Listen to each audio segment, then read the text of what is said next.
Juan Ponce Enrile, pinanganak ng panahon ng dinosaurs. Malapit yan. Interesting. Mahirap tumawad dun. Ako po si Angelo Bernardo. Welcome sa Dekado Collectible Show, Season 2. Bili, benta, appraisal, kwentuhan at pasyal. Coins, paper money, vinyl records, collectibles, memorabilia at antiques. Di lang pang Pawn Stars at pang pickers, pang appraisals at auction services pa. Tara, kwentuhan tayo. Pampasok po! Ano pangalan nila, ma'am? Tessa, Tessa. Opo. Taga saan si Tessa? Fairview. Fairview. Ayan. Okay, malapit-lapit. Sir, meron akong na yearbook 1947, St. James Academy Okay. sa Malabon. St. James na St. James Academy. Academy. Saan Existing itong pa rin sa Malabon. Existing pa rin yung school na yan. St. James Academy sa Malabon? Sa Malabon. Hmm. Diyan nag-aral si, Secretary Juan Ponce Enrile. Naging classmate ng father ko. Nag-aral si Enrile dito? Opo. Oo. Di ko alam yun, At the same time, paano siya napunta sa Malabon? Di ba sa Cagayan? Cagayan. Ano? Dinala siya sa Malabon. Nandun yung wife ng father niya. Tapos, tumira siya kina Armida Ponce Enrile. Teka. Kasi siya illegitimate. Illegitimate. So yung wife ng father niya, hindi niya nanay? Hindi. I see. Nasa Cagayan. Nasa Cagayan siya. Pinaluwas siya sa Manila. And then, pinag-aral siya sa Malabon. Then, Oh. doon siya tumira sa house ni na Armida.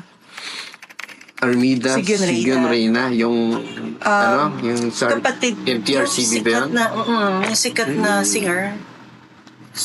Kapatid niya sa father. Ayun. So half sister niya si okay. Bagong trivia yun Oh. Kapatid niya ni Armida Sigun Reyna, kapatid niya si Juan Ponce Enrile. Yes. Okay. So, sabi niyo nandito si And, sige nga, tingnan natin. undergraduate din si Armida. Nandyan din. Nandito rin. Andyan din. At saka yung may kapatid silang singer din, si Irma Potenciano. Nandyan din. Undergrad din. Kapatid nila yun. Kapatid ni Armida. Okay. Pareho lang ba to? Pareho lang. Okay. Ito na lang dikit. buksan natin. Kasi nag-contribute yung lolo ko, kaya dalawa ang nabigay. So hindi naman ito yung personal na yearbook ni Juan Ponce Enrile. Hindi. Sa father ko yan. Sa father nyo. Okay. Graduating class. Ang ganda. Mary No Sisters yata ang yan Oh? nung araw. Yeah. Okay. Saan ba ito banda sa Malabon? Doon lang sa... Ito yung may simbahan malapit doon. Malapit Okay. doon. Okay. Interesting. Mga madre. Aside from si Secretary Enrile, may dalawa pa siyang classmate na isa si Hilda Cordero Fernando, sikat din na writer. Hilda Cordero Fernando. Yes. And isa yung ito na si Florencia Santos na naging co-founder ni Lucio Tan Group of Companies. Talaga? Ito, ginupit ng father ko yun nung araw. Kasi syempre, Ito siya. So yun yung sa ba? Ang daming daming sikat ng school na to. St. James Academy. So hanapin natin si Enrile dito. Makita, kabisado ganda niya. doon, yes. Sige. Ganda dito. Here.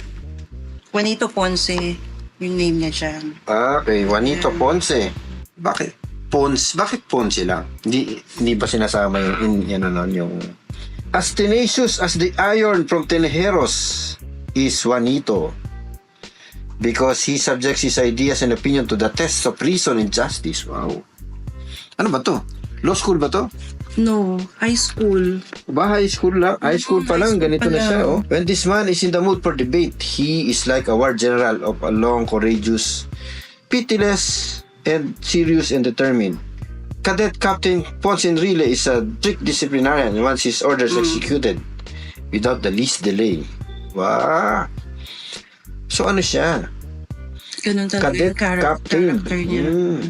Galing ha. Meron silang play. Mm. Nag-act siya as Chopin. Kadikada, meron ba kayong mga silver coins tulad ng American period coins mula 1903 hanggang 1945 na may denomination na 10 centavos, 20 centavos, 50 centavos at 1 peso? Tirahin nyo na yan. Kumukuha din kami ng mga gold coins at scrap jewelry. Contact us at Dekada TV on Facebook.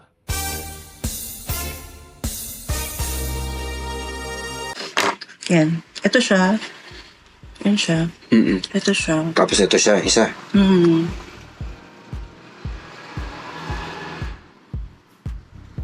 Okay. Magaling, magaling. Magaling talaga. Mm-mm. Nasa si Sigyon Reyna dito. Teka. Undergrad kasi siya eh. Si ano graduating? Si... Si... Ito yung si Irma. Hindi ko makita. Irma Ponce. Okay. Ayan. Potensyalo. Singer din siya. So hindi pala totoo na si Juan Ponce Enrile pinanganak nung panahon ng dinosaurs. Malapit na. 100 years old na siya ng year, no? Baka siya na lang ang ano. Ito. Hindi ko mabasa pero ito siya eh. Ganda Galing na. dyan. So ayun, si Armida Sigyon Reyna. Yan. Ayan siya. Okay. Ganda na to. Ganda ng yearbook na to. May mga ads pa ng ano. Patis. Patis. Kasi malabo. O kasi Na bonus. Cigar Factory. Wala mga picture. Wala yun mga ano siya yun. No? Yan, saka yung mga, ano, yung mga dress shop. Yung may-ari ng Prudential Bank, Mama Santos, ano rin, taga Malabon. Kaya yung isang big boss namin, nag-Prudential Bank ako, kaklase ni Armida. Nakita ko. So, itong school na to, existing pa. No? May pinsan ako dyan graduate ng high school. Dito graduate. Okay. O, pati yung St. Teresa's College, nakikikompliments ako. Madre kasi. Okay. So, may Reynolds Sisters ang ano nito. Sige, tingnan lang natin itong mga libro. Ito, pareho lang. Pareho So, lang yan. Para mas beat up ito. Kaya lang. Oh, may drawing pa ng bata. Hindi ko alam kung sinong guilty sa aming magkakapatid. Gumawa niya. Ito ba, okay na, okay sa Oo. mga magkakapatid na ibenta ito? Kasi sa akin naman naiwan. Sa'yo naiwan. Hindi na. Okay. Pinicture ako na lang yung Ano ba yung mas gusto ko dito? Parang mas maganda itong isa. Yan. So ma'am, magkano po yan? 5. 5K! Siguro ano. Usually kasi ang bili ko ng yearbook, mga 800 to 1,000. Ganun kasi, mahirap na ganun. Pero ito, willing akong bilhin siya ng, dahil nga merong special na tao. Hindi pala special. Sige, kilalang tao. Okay, mahirap sabihin special eh.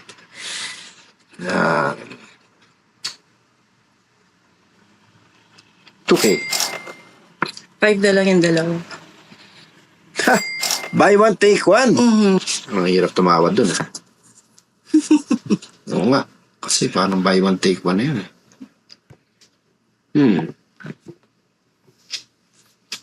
Huwag ka nang mag-isip, boss. Si Armida Sigyon Reyna ba meron na nito? Hindi ko alam. Si Enrile sigurado meron siya nito. For sure. Meron siya nito. Unless hindi pa. So, ang bibili na lang sa akin ito, mga kolektor. So, hindi ko na pwedeng tagain si Enrile kasi meron na siya, no? Hindi ko na pwedeng presyo ng 500,000 ito. Pwede mong pasainan kay Enrile. Takong! Pasahin na natin kay Enrile to. Malay mo. Yearbook ni Enrile. Buy one, take one sa 5,000. Mahirap tumanggi ah. Maganda yung offer niya, ma'am eh. Oo nga. Sige. Thank you. Okay. Thank you so much, Sir Angelo. At nabili mo yung extra special na yearbook. At for sure, may mga interested siguro dyan in the long run pag binenta mo. Yun. So ma'am, sino yung tatay nyo dito? Ito si Godofredo. Si Godofredo. Diyos. So, sabi dito, Fred is a dignified gentleman with a reserved smile. Yeah. Ano yung reserved smile? Gwapo pa rin. Mahihain lang. Guwaping ah. You seldom see him raise his hand to volunteer an answer to a question. O mahihain siya o kaya hindi siya nag-aaral. But ask him. There's only a slight chance of his missing the answer, just in case, period. Just in case you run short of scientific terms, approach Fred. He has quite a stock of them. Boys chorus ba? Singer din ah. Parang hindi naman.